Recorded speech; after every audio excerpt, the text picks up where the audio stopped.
All right, welcome back. This is episode 7 of the We Don't Still Know the Name of. Number 8. Oh, sorry. Are we on number 8? Number 7? Yeah, Number number 8. whatever. Okay. Number 7 was Hey, you you talking interrupted me. This is about my intro. jobs. This is my intro. Oh, my bad. My bad. You did this on purpose, didn't you? Episodes number 7 or 8 of the We Still Don't Have a Name Yet for this YouTube channel / podcast. And I am your host, Jason, and I am interviewing Bryce on this Hold on. episode, number 7 or 8 of the yet to be named podcast episode of financial stuff and other stuff. Whoa, we should just keep that and just play it every time. And whenever the episode number comes in, we'll just be like, 9. I like it. So what are we talking about this episode? So in our last episode, Bryce did a little mini interview with me of my journey, I guess, my first jobs when I was a little kid versus my first W-2 job at a movie theater, and we'll link to that video somewhere around here. So you can watch that at your own leisure and convenience. And now we're going to flip the table, and I am going to be Bryce is in the hot seat, and I'm going to be fireballing questions. Oh my goodness. So, all right, Bryce, hit me. First of all, nice glasses. Second of all, what was the first dollar you ever made in your life? Whoa. Okay, it wasn't that mind-blowing. Just answer the question. Dollar bills. Honestly, it was probably the Tooth Fairy. Oh, hey, yeah. Considered earning. That's a lot of work. I mean, you know what's funny is that might be accurate, like, yeah, probably there's enough data to support that being accurate. Although I may not remember the first dollar, that may have been the way I got it. Yeah. Next question. So what was your first non-W-2 job that you did? Okay. You earned some money from that. Yeah, that I earned money for. I did do a lot of jobs that I wasn't paid for. Not that I was supposed to be paid for. Just we lived on a kind of ranch. My grandpa died in a kind of tragic plane crash when he was 45. And so my grandma and all the siblings and their families, with the insurance money, purchased a large ranch. And we had fields, we had cows, we rented it out to horses, we had apple trees, there was a big stream at the very base of all of the fields, and we brought irrigation water up, to let the grass grow. And so a lot of times I'd be doing irrigation. I would be, cutting these big prickly weeds with a purple flower on top. I forget. Oh, thistles. That's what they're called. We call them thistles. That was super annoying. I hated that job. So to the point. What? These are like more chores, right? Yeah, these are pretty much chores. Yeah. So did you get paid for these chores? No, I didn't get paid. No, I didn't get paid for these chores. Okay. But during the same period, I was doing similar things. Actually, they were more, I guess, formal. I planted sprigs, which is a type of sprigs. Yeah, a sprig. It's like this big, has a root on the bottom, and you plant them, and then they grow, and then that thing gets harvested and sold. All right. I can't remember if it was corn or what we were planting. We'd sit on the back of the tractor and we would, pull these out and plant them as we're going along. So we did that all day, and it was a long day. Farmers just have long days, period. And I don't remember my hourly rate, but I do remember getting paid in $1 bills for everything that I made. Yeah. And so at the end of the day, I'm walking home with 40 to 60 $1 bills. And so I'm like, boom. And so I was like, oh, this is great. Although the work was really hard. So basically the payday, and we got paid every day. At the end of the day is when, and this is like a neighbor that just had a field. And I remember that in my brain. Like, it was a ceremony where we all lined up. He went inside and he walked out with this huge stack of ones, and he would count out the ones into our hands. I'm pretty sure that he was working the emotional side to make it feel like we were getting more than we really Yeah, were. yeah, But I bet he was. Who but was this guy? he Very was a bad. guy. He was actually an old bishop in the ward that lived close by. Um, Alma was his name. Oh, nice. Anyway, so you walked out after planting sprigs all day, working on the farm, busting your butt, and you got paid in ones, 40 to 60 bucks a day, or for a day's work. You probably Yeah. didn't work every single day, No. but that's a good. I mean, that's a fair amount of money. What did you do with it? Did you go to the dollar store? Why are Probably you did. doing ice when I'm asking you a question? I probably did that. I would always buy these wafers at the dollar store, the chocolate wafers, or the strawberry vanilla chocolate. You know those ones? Yeah. Those were pretty legit when we were growing up. I don't know. Yeah. Remember that? Yeah. I mean, I might have saved it for something, but I think the big learning experience was just the economy of money.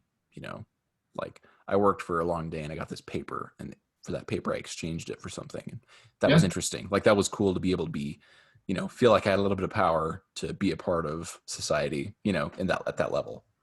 Walk up Yeah. to the cash register and slap it on the table. Yeah.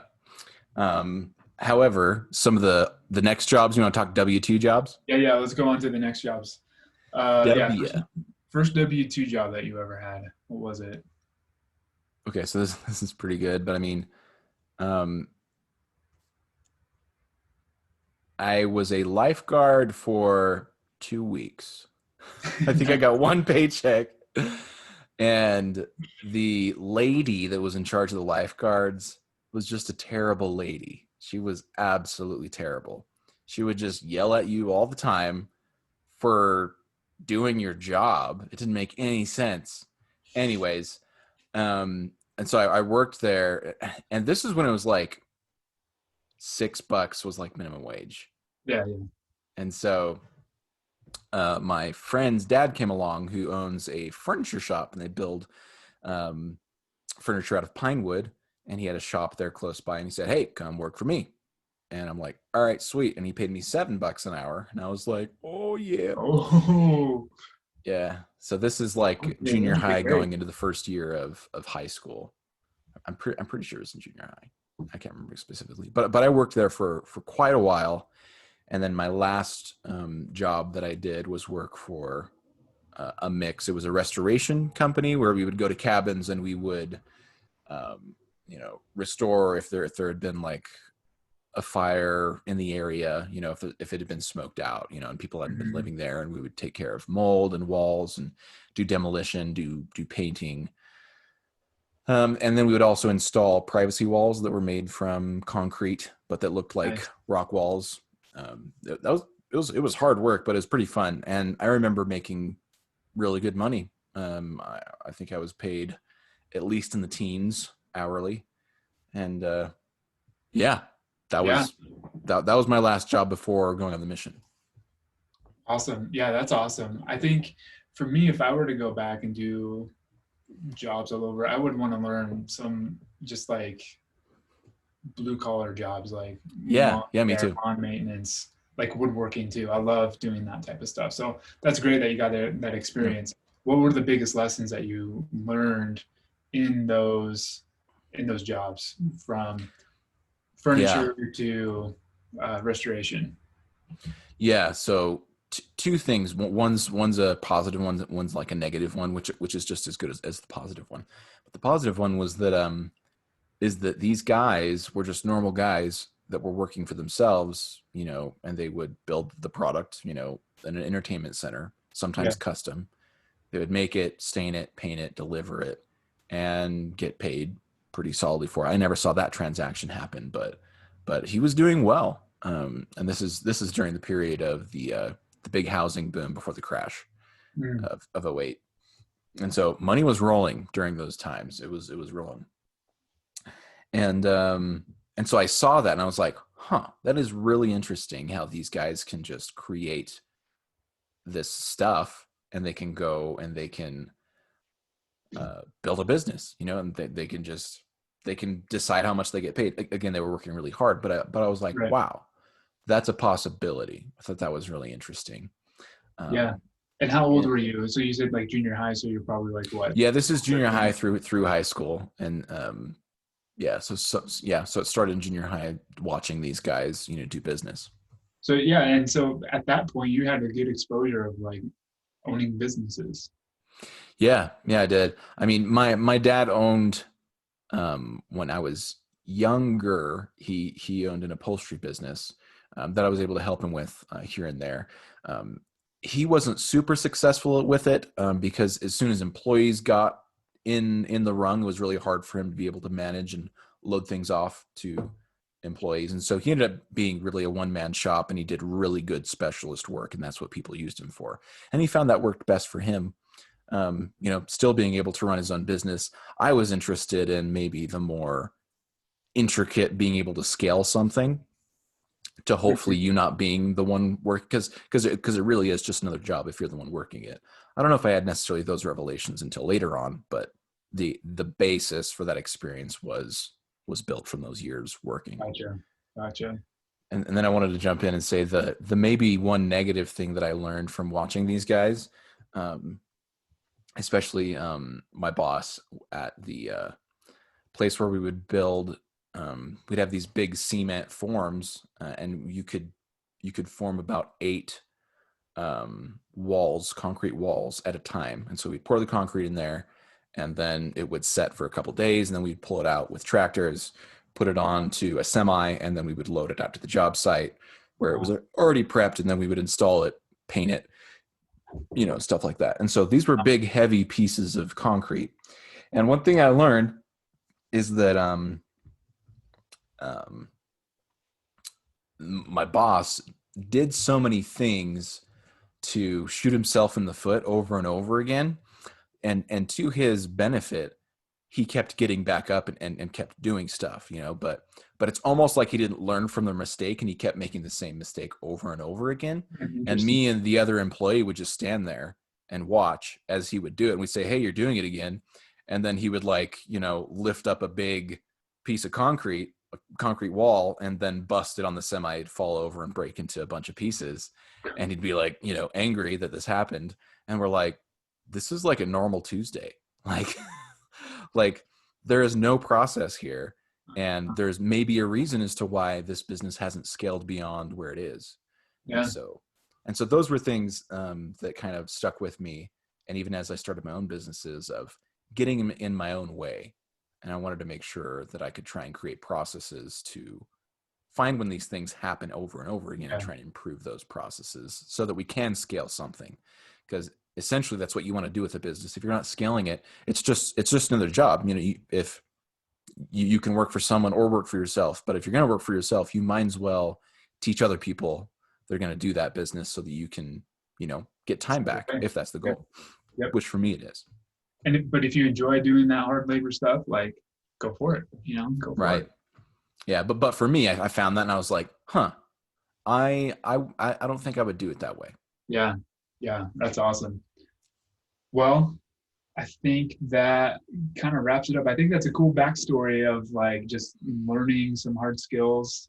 I guess hard skills or hard knock skills. Yeah, but just being observant to your surroundings and your environment of what type of jobs you're working in and what type of people you work with, and being like, yeah, I'm not sure if I vibe with this. I'm not sure if this is the direction that I want to go. And if I do, if you do end up an opportunity to own a business, like I'm going to build it, I'm going to scale it, and I'm going to step out so it runs up by itself. Completely agree. Yep. Yeah. And if I had to do it again, I would, I did start working fairly early, but I was glad for the work that I did. And yep. I would maybe even be more, because one of the things I did learn, and maybe you had this happen to you, you're not really motivated to go and make money when everything is provided for you. It's when you have to have the money that you're like, oh my gosh, I'm motivated to go do it. But Yeah. that's almost the worst time to be motivated about it because you have this thing hanging over you, right? And so if there's some way, and I'm trying to figure this out with my kids, some way for them to be motivated to want to figure out business, to go shadow somebody for free, and just to intern somewhere, just to learn, have life experience, before it gets to the point where like, okay, I have to do something because I have to pay this mortgage at the end of the month. Yeah. Yeah. Yeah. I totally agree. Well, awesome, Bryce. This has been insightful. I learned some new things about you and your previous work history. We're going to wrap things up. Again, we're just talking about our first jobs, how we made money, our first go around, what we used to spend it on. This was part two. You can listen to my part one of the greatest financial podcast ever invented on the universe with Bryce and Jason. Eva. That is the name of the podcast. Just That's kidding. not bad. Yeah. That's I not mean, we bad. can make up whatever we want. We can claim it whatever we want. People will believe anything on the internet. Anyway, but yeah, we'll link that up somewhere around here that you can click on and go watch that. And anything else you want to add, Bryce, before we can shut this down? That's it. Thanks for interviewing me. It was fun. Okay. Till next time. Adios.